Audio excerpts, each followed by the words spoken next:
Good morning, it's Thursday morning. I hope you're well. We are at the bridge to draw out more wisdom from the book of Proverbs, the wisdom of Solomon.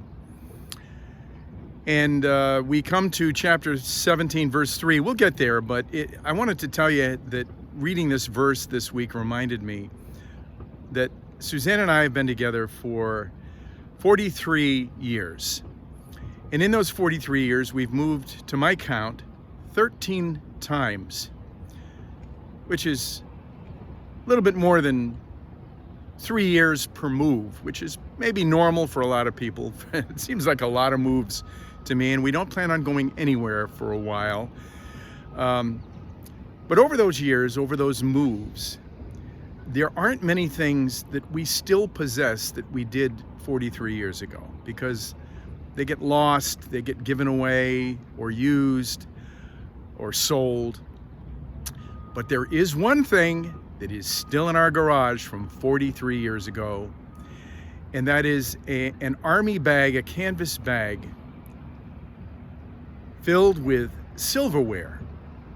Now, I don't remember exactly where it came from. I suspect it originated with my dad, who was in the army, since it's in an army bag, and who knows where he got it. But it ended up with us after he passed and my mom moved.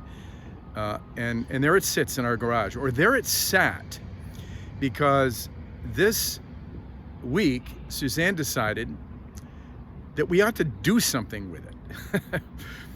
And so she said, maybe we can convert it into money. Silver is at about $30 an ounce. Maybe we can convert it to money and do something with it. So I brought it in from the garage. We poured it out on the carpet in our living room, and there we sat for a couple of hours learning new things about silver.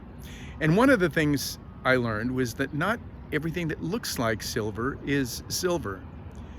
Not everything that looks like precious metal is precious at all. Sometimes it's worthless. So there is silver, sterling silver, pure silver, which can be melted down in a process called smelting. It can be melted down and converted into coins or bars and can be sold that way. And then there are a lot of other things that are not silver at all. There's nickel silver, so-called, which is made to look like silver, but it really only contains metal and some other nickel and some other metals that are worth basically nothing, and it has no silver in it. And then there's silver plate, which is worthless metal like nickel silver that is then coated with a thin layer of silver, so it's worth a little bit more, but still not much. And so in the end, when we went through everything, we ended up with about 6 sterling silver spoons. We're not rich. And maybe some of the others have antique value. They're really old. So we're going to work on that. But so it was an education. Now let me share with you the verse from Proverbs 17, verse 3. The crucible is for silver, and the furnace is for gold, and the Lord tests the heart.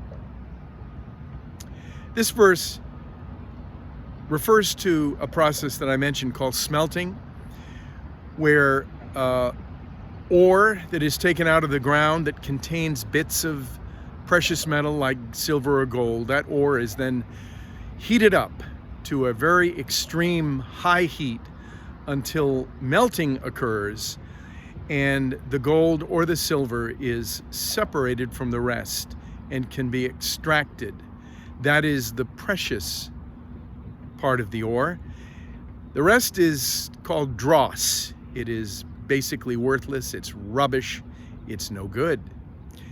The Bible uses the word dross, and in this verse, there is described this process of separating what is precious from what is not precious, what is worthless or garbage.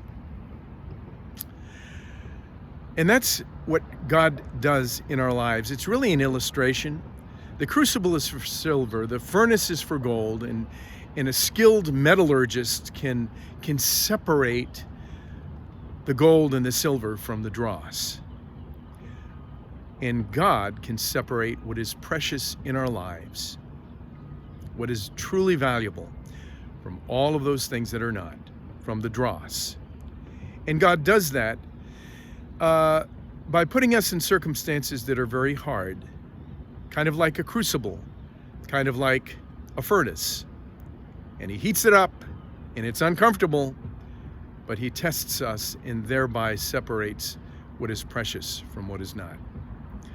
I mentioned on Sunday during our prayer time about our friends Joe and Bonnie, who both contracted COVID. Joe had a more serious case. He's still in the hospital has been in the ICU for most of the days, going on a month now or over a month. He still struggles to breathe. He makes very, very slow progress, and we continue to pray for his recovery, as I hope you will as well. But Joe had a chance to reflect on his life during this time as he lay in bed, and he said to his wife, he said, you know, if God brings me through this, I will be a better man. And that really is the goal, isn't it? Joe is going through a testing, a trying time where God is separating what is valuable in his life, the precious, from what is not. It's like a furnace. It's like a fire, but it is a good fire because God is behind it, and he's using it to separate what is precious from the dross.